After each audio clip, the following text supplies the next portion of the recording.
If you know the song All I Need, then you know that the verse revolves around a G-flat Lydian tonal center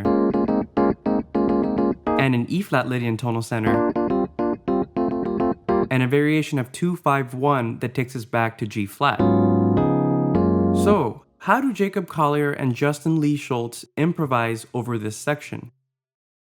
Okay, so to all of you asking why G-flat and why not F-sharp? Okay, well, first of all, they both have 6 accidentals in their key signatures, so you're gonna die either way. And second, keys that are a descending minor third apart are closest in the circle of fifths when you jump over 3/5 or 3 jumps in the sharper direction. For example, for C major, A major is a minor third below and is found 3/5 away in the adding sharps direction. So for G flat major, E flat major is located 3/5 away in the sharper direction or the direction in which flats are removed. I transcribed with no key signature given the constant change in key centers and chromaticism, but still, Jacob and Justin follow the original harmonic outline of the verse. Here, take a look at the larger chords to reference the original changes. These are the first 3-ish bars.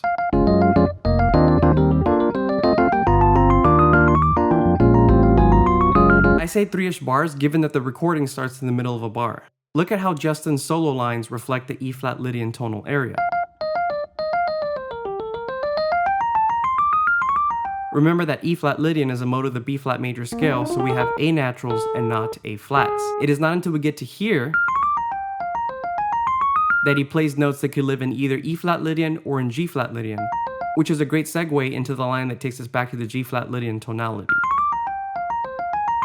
As for Jacob, his role in this duet is that of rhythm and harmony, compared to Justin where his role is more in the melodic realm. Starting off, Jacob definitely keeps some of the original rhythmic ideas, but as we head to bar 4, he embellishes the 2-5-1 back to G flat. Here's a 2-5-1 example, and here's Jacob's. Jacob's right hand voicing keeps a constant F on top and transposes a pair of fourths down and up. And as you'll see throughout the duet, he tends to keep the right hand playing triadic voicings, compared to the 8 voices per hand you might think he always does. For the left hand, he plays a chromatic octave bass line, and then outlines 2-5-1 in G flat. So this is what his transition from E flat Lydian to G flat Lydian sounds like.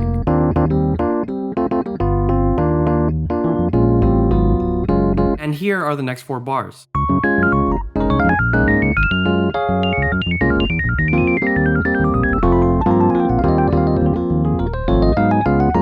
Justin throws in some jazz vocabulary like the outline chord arpeggios.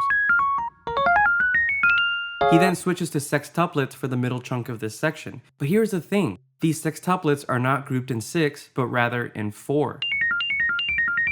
So you get this temporary pulse in a different effective tempo. He outlines B flat minor and B flat major chords in this grouping before continuing to a mixture of enclosures and chromaticism. And like the previous section, he ascends to G flat Lydian. Jacob, meanwhile, is starting to play with the harmonic and rhythmic outline of the original accompaniment. There is interplay between the left hand and the right hand, where the right hand keeps the harmony and some of the rhythmic accents,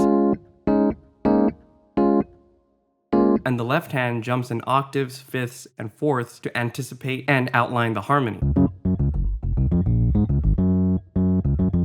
When he's not playing in unison, there's rhythmic trade-off between the hands with various forms of rhythmic displacement.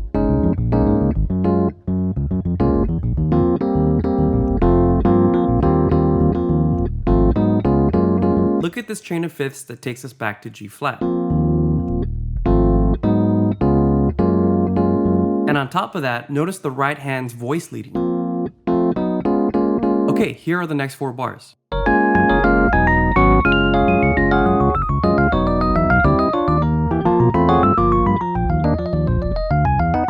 Did you notice anything different this time around? Justin starts off with octave lines and a descending scale in the local G-flat Lydian tonal area. But then, he tries something a little different. He continues the 16th note rhythmic ideas, but steps out with chromaticism doubled in octaves. Notice how he drops out of the octave line and temporarily comps a harmony to his continuing right hand. And keep in mind, this is all going by so quickly, so it's fascinating to know that there's a lot of textural variety throughout the solo. After the chromatic line, he takes us back to G-flat Lydian in a similar way he's done before.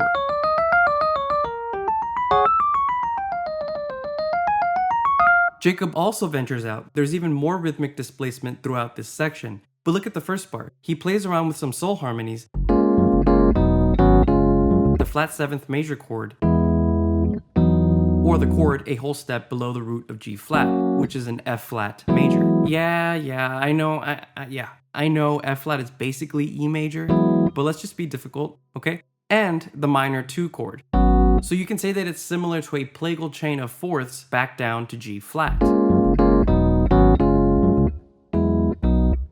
And he plays that flat 7th chord again this time with the right hand ascending up to a C major chord with a D bass in the left hand.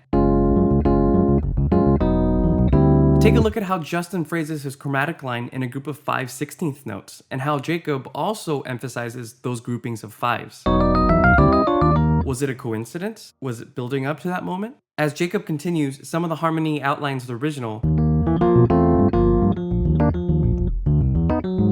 but some of it shows that he's also pulling outwards from the original changes.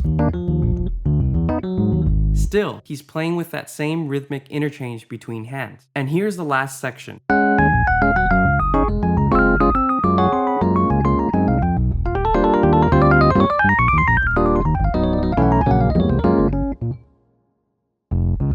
Justin reaches a melodic peak intensity with octave doublings and then proceeds to a descending chromatic line.